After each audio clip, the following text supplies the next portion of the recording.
자, 오늘은 이제 성소를 지으라 시리즈 세 번째로 진설병을 놓는 이제 그 받침대, 떡상이라고 할 수가 있겠죠. 떡상. 우리 성찬식 할 때 이제 그 성찬식 도구는 떡상이라고 생각하면 되겠습니다. 떡상과 등잔대, 이제 불을 붙이는 등잔대, 그 두 가지에 대해서 말씀을 전하겠습니다. 다시 한번 어제 이제 그 성소 전체 단면도를 한번 보면은 이렇게 돼 있죠. 뭐 간단하니까 이제 아마 몇 번 하다 보면 금방 머릿속에 다 있을 거예요. 이 성막의 뭐 큰 그림들이. 그래서 어제는 어디 갔어요? 여기 있구나. 아, 요게 참 좋아요. 예? 요 최원석 장로님이 하나 갖고 오셨는데 굉장히 좋아요. 진해가지고. 자, 여기 성막 이제 울타리고 우리 교회로 말하면 바깥 담이라 그랬어요. 요게 이제 그 성소인데, 요 때는 이제 성전이 지어지기 전이기 때문에 텐트죠, 텐트. 천으로 만든 이제 텐트입니다. 그 텐트인데 그 성막도 반으로 이제 이렇게 잘라가지고 요 안을 지성소라 하고 요 나머지를 성소라 한다 그랬어요. 그래서 어제는 이제 지성소에 대해서 공부했죠. 지성소의 언약궤, 법궤라고도 하고 언약궤라고도 하고 하는 이 언약궤가 있는데, 저기 언약궤가 있다고 하는 것은 가장 핵심이 뭐냐면은 하나님이 임재하시는 곳, 그것이라 그랬습니다. 하나님 임재하시는. 그리고 이제 여기는 휘장으로 되어 있어요. 휘장으로 되어 있는데 휘장문을 열고 나오면은 여기가 성소예요. 성소에는 뭐가 있어요? 분향단이 있고 오늘 공부하게 될 이 금등대, 금촛대와 진설병을 놓는 떡상. 오늘은 뭐 읽었습니까? 어제는 언약궤에 대해서 말씀을 하셨고, 오늘 바로 다음에 나오는 게 이제 이 촛대하고 진설병, 떡을 놓는 떡상. 향단은 아직 안 나왔습니다. 이제 오늘 이 두 가지에 대해서 공부를 하게 될 거예요. 성막, 이제 성소를 연구하는 이제 신학자들 많이 연구를 하겠죠. 근데 이제 크게 나는 두 가지로 연구한다 그랬죠. 그래서 그 옛날에 그 유대 역사가였던 예수님 시대보다 조금 앞서서 살았던 그 요세푸스라고 하는 사람이 있는데, 그 사람이 쓴 역사책이 유대 역사가 지금 다 번역돼서 한국말로 나와 있어요. 4권으로. 뭐 여러분 읽을 필요는 없습니다. 근데 저는 교회 다니면서 그 4권을 다 읽은 장로님도 봤어요. 그래서 저한테 질문을 하는데 저 식은땀에는 깜짝 놀랐어요. 나도 그때 그거 다 안 읽었거든. 지식이 대단하시더라고요. 다 읽고 질문을 하는데. 우주론적으로 봤다 그랬죠. 우주론.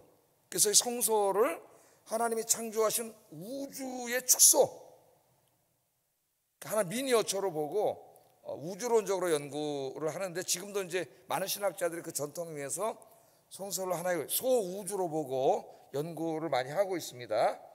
전통적인 우리 보수적이고 전통적인 교회에서는 이 이제 성소, 성막을 연구할 때에 뭐로 연구한다 그랬어요? 교회론적이고 기독론적으로 연구를 해왔다 그랬죠. 그래서 성막을 연구하면서 교회가 어떤 교회가 돼야 되는가, 또 이 성소에 있는 이 것들을 통해서 그리스도의 어떤 구속사역이라든가 이런 것들을 어떻게 이해해야 되는가 하는 이제 이 두 가지 관점에서 연구를 해왔다 그랬어요. 그래서 제가 이제 주로 교회론적이고 기독론적으로 연구를 합니다. 저 성막은 뭐 우리가 읽으면서 우리가 성막을 짓는 것도 아니고, 지금 무슨 진설병을 놓은 것도 아니고, 뭐 금촛대를 만들어서 놓는 것도 아니고, 예? 우리가 아무 상관이 없는 말씀인 것 같고, 그래서 이제 이 특별히 루터교 신학을 가진 사람들은 이거 이제 도덕법 10계명을 제외하고는 다 폐지된 게 아니냐, 의식법이라든가 뭐 시민법이라든가 이런 것들은 그 당시에 지금으로부터 3,500년 전에 이스라엘이라고 하는 그 농경 사회 속에 주어진 말씀이기 때문에 다 폐지됐다고 생각을 하고 이제 그렇게 가르친 사람들도 있어요. 지금도 있습니다. 저런 사람이. 그러나 하나님의 말씀이 폐지됐다고 하는 것은 있을 수가 없는 것이고, 그래서 우리가 문자적으로 지키지는 않지만 이렇게 공부를 해가지고 그 의미를 교회론적이든 아니면 우주론적이든 아니면 기독론적이든 의미를 찾아내서 그 의미를 지켜야죠. 3,500년 전에 이제 저들의 문화와 언어 속으로 주어진 저 말씀이 21세기 우리 대한민국 이 도시문화에 살고 있는 저희들에게 어떻게 적용되는가, 이 도시권에 있는 교회에게는 어떻게 적용되는가, 그걸 연구해야 되지 않겠습니까? 성경이 폐지가 되야 되는 말이 안 되잖아요. 하나님 말씀인데. 예. 자, 그래서 오늘 이제 이 공부를 하는데 예수님이 뭐라고 말씀하셨냐면은 내가 생명의 떡이요, 그렇게 말씀하신 적 있죠. 요한복음 6장에 내가 생명의 떡이야. 그래서 우리 구원받으려면은 예수님의 떡을 먹어야 돼요. 그 떡이 뭐냐면 예수님이 뭐라 그랬어요? 살이라 그랬어요. 살. 내 살이 생명의 떡이라 그랬습니다. 또 예수님이 요한복음에 보면 나는 생명의 빛이라고도 말씀하셨어요. 그럼 그 떡과 빛의 이미지가 다 어디서 온 거예요? 여기 이제 이 성소에서 온 거죠. 성소에서. 그렇게 얘기하심으로써 예수님 자신이 하나님이심을, 그 이스라엘 성소에 임재해 계셨던 하나님이심을 말씀하셨죠. 그래서 이 교회론적으로 오늘 이제 이 말씀을 적용하면은 이 진설병과 촛대는 교회가 이 생명의 떡이 돼야 되고 또 생명의 빛이 돼야 된다고 하는 이런 교회 사명에 대해서 우리에게 말씀해 주고 있습니다. 그러니까 저희 상징적으로 비치해 놓은 거죠. 하나씩 좀 한번 공부를 하겠어요. 어제 길게 해서 오늘 짧게 하려고 내가 이제 이 설교 원고를 한 장을 짧게 했는데 하여튼 짧게 하기를 기대하면서 해보겠습니다. 자, 먼저 진설병 23절 한번 읽어보겠습니다. 23절 시작.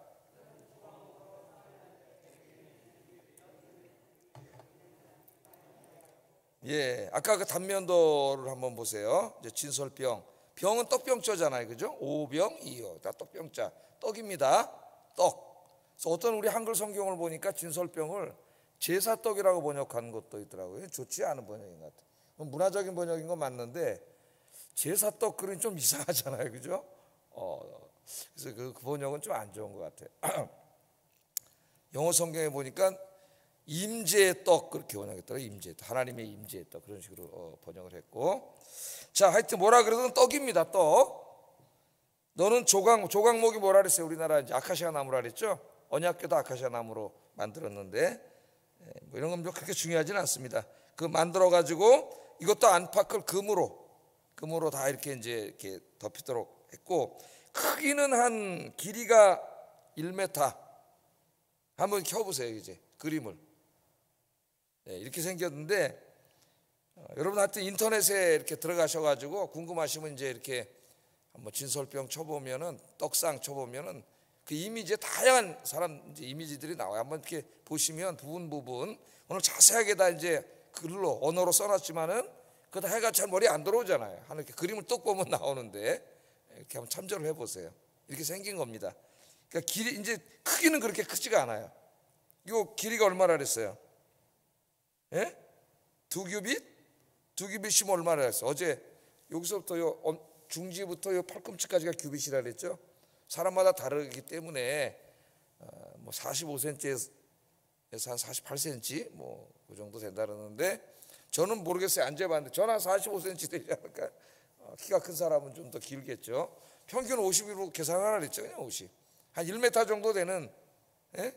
크지 않습니다. 1m. 그 다음에 넓이는 50cm 한 규빗이니까, 그리고 높이는 한 규빗 반이니까 75cm 그 정도 되는 거예요. 떡상이 뭐 이만한 떡상이 아닙니다. 아마 이거 훨씬 작죠. 이거보다도. 그 떡상을 만들고 채를 끼고 뭐 이제 아까 다 설명한 내용들이에요. 그 문양 그런 거는 이제 잘 보이지 않는데 뭐 그렇게 중요하지는 않고요. 그래서 떡을 이제 12지파 숫자에 맞게 12개를 이렇게 진선해 놓도록 했는데 중요한 거는 30절이에요.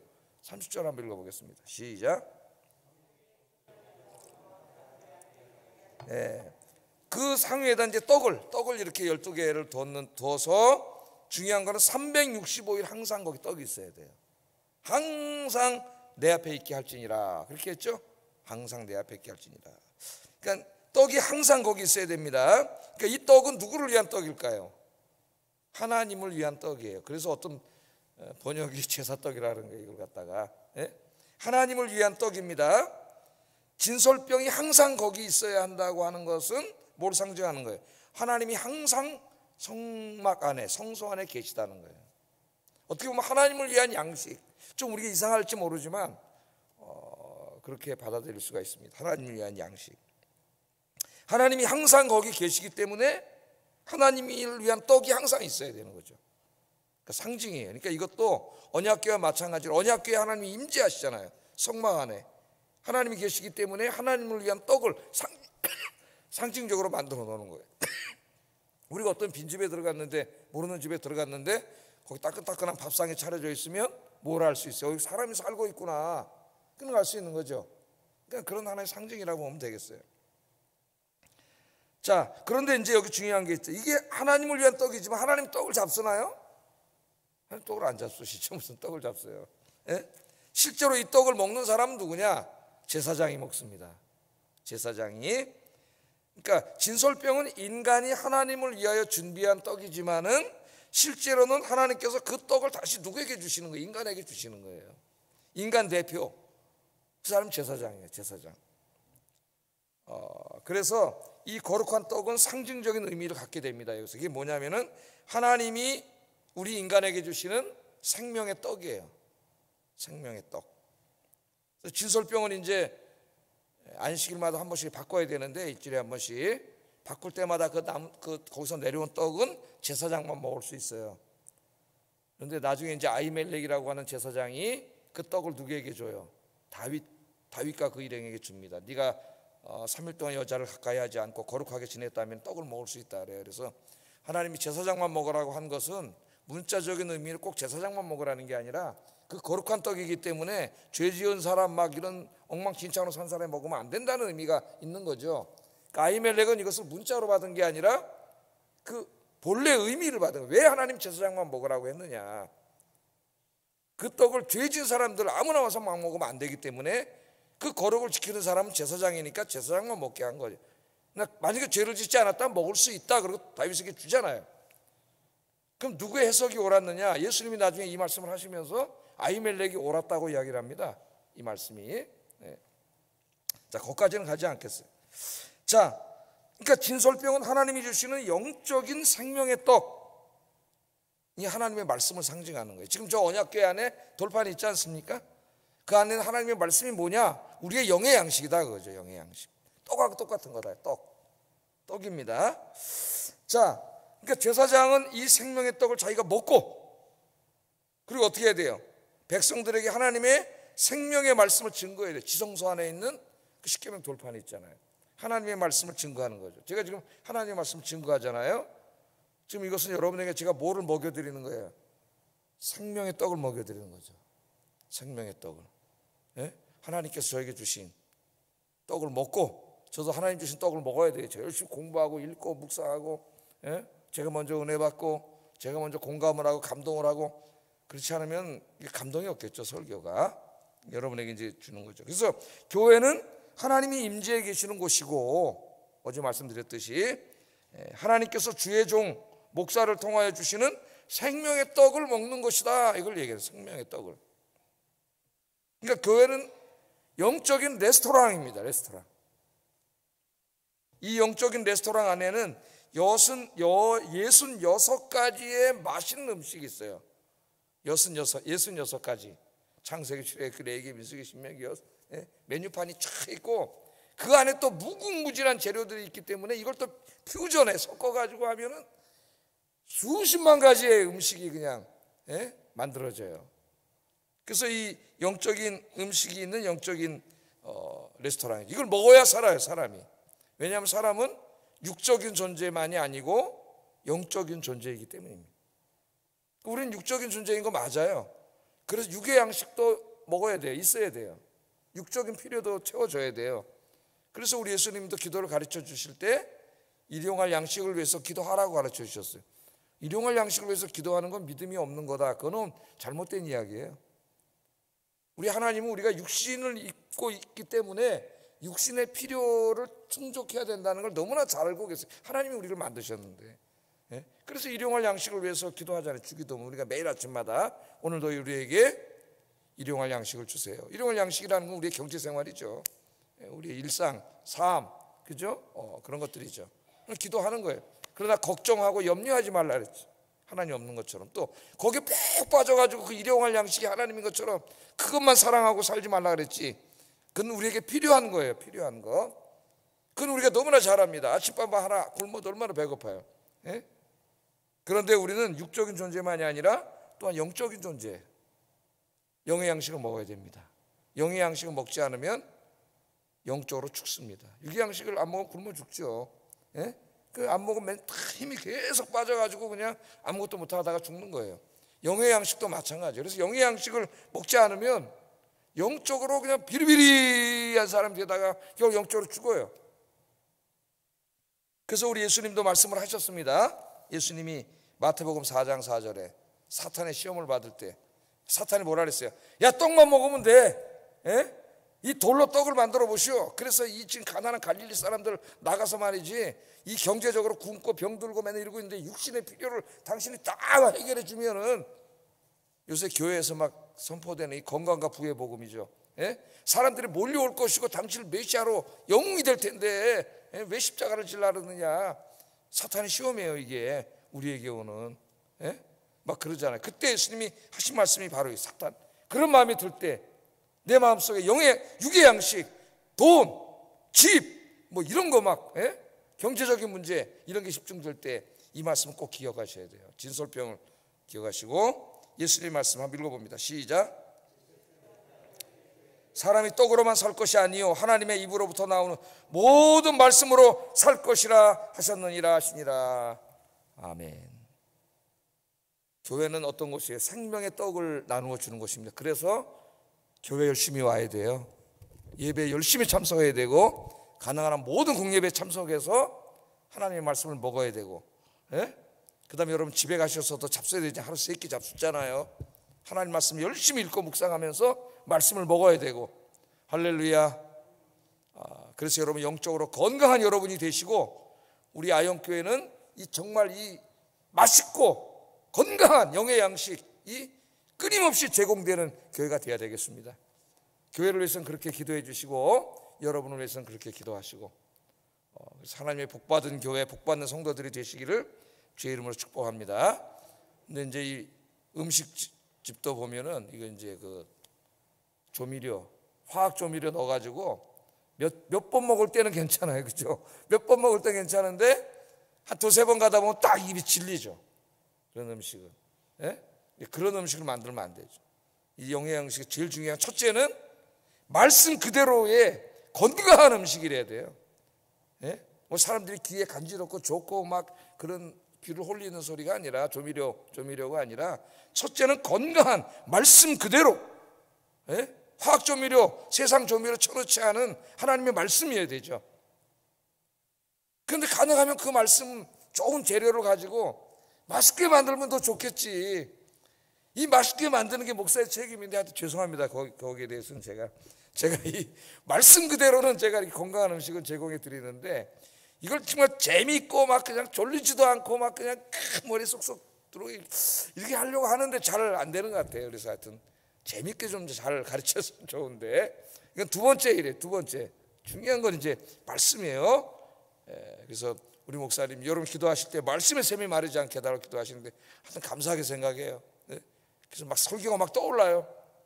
우리 교회가 이제 이 정말 건강하고 맛있는 진리의 음식, 생명의 양식이 막 매일 예배 때마다 쏟아져 나오는 교회가 되고, 여러분 그 양식을 먹고 건강해지는 우리 아이교회 되기를 주의 이름으로 축복합니다. 두 번째는 이제 순금 등잔대. 너무 또 하나하나 하고 끝나면은 언제 끝날지 몰라요, 성막이. 그래서 가겠습니다. 순금 등잔대를 만들도록 하셨는데, 31절에 보면 너는 순금입니다. 순금으로 등잔대를 쳐서 만들고, 40절에 보면은 삼가 이 산에서 내게 보인 양식대로, 그 양식은 우리가 쭉 읽었잖아요. 지금 굉장히 복잡합니다. 이것도 한번 여러분 인터넷 들어가서 이미지를 보시고 뭐 살구꽃으로 이렇게 막 해놨는데 한번 읽어보세요. 자, 이 촛대의 기능은 뭐예요? 어둠을 비추는 거죠. 거기다 불을 켜가지고. 하나님이 거기 계시잖아요. 예? 하나님이 계시기 때문에, 하나님은 누구예요? 하나님은 빛이세요. 하나님 자신이 빛이시고, 하나님은 뭐예요? 또 빛을 창조하셨어요. 그 하나님이 인간의 몸을 입고 오셨을 때 예수님이 내가 세상의 빛이다, 생명의 빛이다 말씀하신 거예요. 그 성전 안에 촛대가 상징했던 그 빛으로서의 하나님이 인간으로 오신 분이 예수님이신 거죠. 그렇게 제가 해석하면 이제 기독론적으로 해석을 한 거고, 예? 그 다음에 이제 우리 교회의 세상에 빛의 사명이 있습니다. 이제 이렇게 설교할 건데, 그런 교회론적으로 설명한 거예요. 예. 그리고 이제 이 빛이 이 세상을 창조할 때 빛이 있으라 하신, 예? 그 빛, 하나님의 창조의 빛으로 설명하면 이제 우주론적으로 제가 접근하고 있는 거예요. 자, 요한복음 8장 12절 한번 읽어보겠습니다. 시작. 어둠에 다니지 아니하고 생명의 빛을 얻으리라. 나는 세상의 빛이다. 예수님이 그렇게 말씀하셨죠. 이 어두운 세상, 요한복음을 읽어보면 이 세상을 깜깜한 어둠으로 얘기하고 있죠. 뭐가 이렇게 어둡냐? 요새는 21세기에는 조명이 너무 밝아가지고 하늘에 별이 보이지가 않는데, 하늘에 별이 안 보여요. 지난번에 양평에 한번 가서 기도하느라고 산에 가서 이래 봤더니 북두칠성이 오랜만에 보이더라고. 얼마 어렸을 때 보던 북두칠성이. 별을 좀 보고 싶은데 가짜 별이 너무 많아가지고 하나님이 만드신 진짜 별이 안 보여요. 진짜 별. 저 별을 봐야 창조주 하나님을 바라보고 찬송을 부르는데, 이 가짜 인간이 만든 가짜 별을 보고 그냥 맨날 인간의 그 과학과 문명, 경제를 찬양하고 살잖아요. 인간이 어리석게. 자, 왜 이렇게 깜깜하다 그랬을까요? 첫째, 뭐 여러 가지를 말할 수 있겠지만은, 첫째는 진리의 어둠이죠. 진리의 어둠.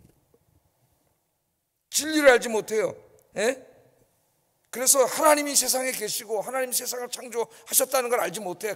전혀 몰라요. 아주 깜깜하잖아요. 최고의 뭐 물리학을 공부하고 역사, 철학을 다 공부했다고 하는 세계 최고의 석학들을 한 사람이 여기 이렇게 존재하고 계시는 하나님에 대해서 아무것도 모르잖아요. 깜깜해. 진리에 대해서 구원을 받을 수가 없어요. 지옥 갈 수밖에 없는 존재. 또 하나 생각한다면 도덕적인 어둠이죠. 하나님이 계신지를 알지 못해요. 영적으로 깜깜하기 때문에 인간이 어떻게 살아야 되는지, 인간의 도리에 대해서도 알지 못해요. 인간의 도리가 뭐예요? 도덕 윤리죠. 도덕 윤리.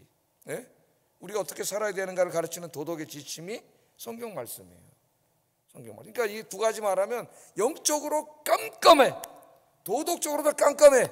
하나님이 있다는 것도 모르고 어떻게 살아야 되는지도 모르니까 모든 인간이 지 멋대로 사는 거예요. 지 소견에 오른 대로 살고 자기 안에 욕심과 탐욕을 채우는 대로 살고, 그렇게 살다가 이제 죽을 때 되면 막 무서워서 벌벌 떠다 죽어서 지옥 가는 거예요, 인간이. 그런데 이제 예수님이 생명의 빛이시고, 교회는 어떻게 돼요? 예수님이 우리에게 사명을 주셨죠. 너희는 세상에 빛이 되라. 예수님이 이제 어둠을 비추는 빛이 되셨지 않습니까? 오셔서 구원의 길을 열어주시고 우리가 어떻게 살아야 되는가를 가르쳐 주시고, 그러면서 교회에 우리에게 사명을 주셨어요. 세상에 빛이 되라. 이 어둠을 비추는 빛이 되라. 어둠을 비추려면 교회가 빛이 돼야 돼요. 너희는 세상의 빛이라. 그러니까 먼저 빛이 돼야 돼. 내가 진리이신 주님을 만나고 내가 구원받고 말씀을 열심히 읽어서 말씀대로 살아야 되는 거죠. 그럴 때 우리는 이 어두운 세상을 비춰요. 깜깜해서 아무것도 안 보였는데 우리 그리스도인들을 보고 거기서 진리의 빛, 구원의 빛을 보고 생명의 빛을 보고 어떻게 살아야 되는지 도덕의 빛을 보는 거죠. 우리의 삶을 통해서. 그래서 우리가 세상에 빛이 돼야 되는데, 첫째는 우리가 이제 이 입술로 빛이 돼야 돼요. 이 진리를 이야기해야 되죠. 이야기하지 않는데 어떻게 알겠어요? 첫째는 로마서 10장 17절에도 그러므로 믿음은 들음에서 나며 들음은 그리스도의 말씀으로 말미암는다. 진리, 하나님이 계시다는 거, 하나님이 이 우주 만물을 창조하셨다는 거. 학교 가면 거짓말 가르치잖아요. 진화론을 가르치고 빅뱅을 가르치고, 하나님이 창조하셨다는 거. 그들은 뭐라는 태초에 빅뱅이 있었느니라. 이렇게 태초에 빅뱅이 있었느니라. 그랬더니 또 어떤 신학자는 야, 하나님이 지금 이 우주 만물과 인간을 그 형상대로 종류대로 창조한 게 아니라 진화의 메커니즘을 창조해가지고 빅뱅부터 폭발해가지고 딱 그렇게 해서 진화가 돼가지고 오늘날 이렇게 만들었다, 설계를 했다, 이런 식으로 지금 막 해서 기독교 신학에 엄청나게 오염시키고 있고, 난 복음주의자요 하는 신학자들이 그따구 주장을 막 하고 있어요. 지금 굉장히 혼란스럽습니다, 이 창세기 여기에. 우리는 우리 입술로 진리의 말씀, 창조주 하나님, 구원의 하나님에 대해서 이야기해야 되고, 또 하나는 어떻게 돼요? 우리 삶으로, 그게 도덕적으로 빛이 되는 거예요. 삶으로 전해야 되죠. 마태복음 5장 16절 읽어보겠습니다. 시작. 그들은 너희 착한 행실을 보고 하늘에 계신 너희 아버지께 영광을 돌리게 하라. 우리의 착한 행실, 그 착한 행실이 뭐예요? 우리 예수님 가르침대로 사는 거죠. 예수님 살아가신 대로. 그래서 우리는 우리의 입술로 진리를 전하는 세상의 빛이 되어야 되고, 또 우리의 삶으로 하나님의 살아계심을 전하는 세상의 빛이 되어야 됩니다. 우리 예수님 빛으로 오셨고 우리에게 빛의 사명을 주셨습니다. 우리 아이언교회와 또 성도 여러분들이 세상의 빛이 되는 여러분 되기를 주의 이름으로 축복합니다. 기도하겠습니다. 자, 말씀 생각하면서 기도하겠습니다. 우리 교회가 생명의 떡인 영의 양식이 풍부한 교회가 되게 해주세요. 아주 그냥 맛있는 음식이 그냥 예배 때마다 만들어 진수성찬된 교회가 되게 해주세요. 기도해 주시고, 두 번째는 우리 교회가 어두운 세상을 환하게 비치는, 영적으로 도덕적으로 환하게 비치는 세상의 빛이 되게 해주세요. 교회를 위해서 기도해 주시고요, 여러분 자신을 위해서 기도하세요. 내가 영의 양식을 먹고 영적으로 건강한 사람이 되게 하시고, 이 세상을 비추는 세상의 세상의 빛, 촛대가 되게 하여 주세요. 여러분이 촛대가 되면 어떻게 되겠어요? 어두운 세상에 여러분 쑥 가면 여러분이 촛대니까 환해질 거 아니에요. 다 그냥 도덕적으로 영적으로. 이게 우리 기독교인의 사명이에요. 기도하겠습니다.